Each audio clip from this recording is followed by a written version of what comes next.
Hey guys, it's Coach Susan with your mental fitness tip.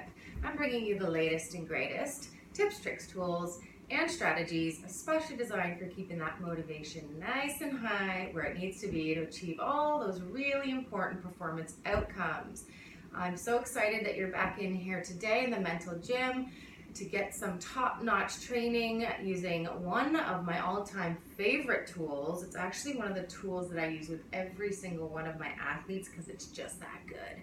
So over the last weeks, we've been really looking at goal setting and goal getting, assessing, where you're at in your level of performance and why, looking at some of those roadblocks. Well, now I want to come at you with a tool that's going to help you really isolate and identify what needs your attention in creating goals to overcome those roadblocks. So the tool that I like to use in a situation like this is I like to give something called the target practice tool, which is an awesome short-term goal setting and getting tool.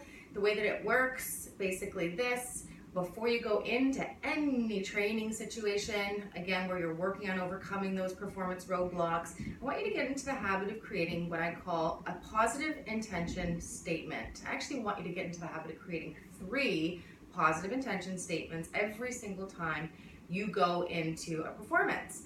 So the way you're going to do this is that you're just going to create these really powerful I will statements, these commitments to self statements is sort of how I think about an intention statement, that really state exactly what it is that you plan to do in that performance or in that training situation.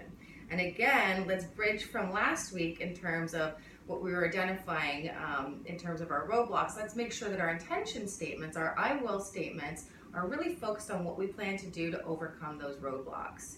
Okay? So you create these intention statements before going into practice, before engaging in training, pinpoint exactly the result that you want to train and work on to be able to overcome that performance roadblock.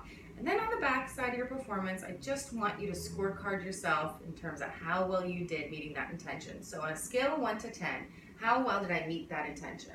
So if the intention was, I will work on having a hard, low slap shot on net, how well did you do at meeting that intention throughout the training today?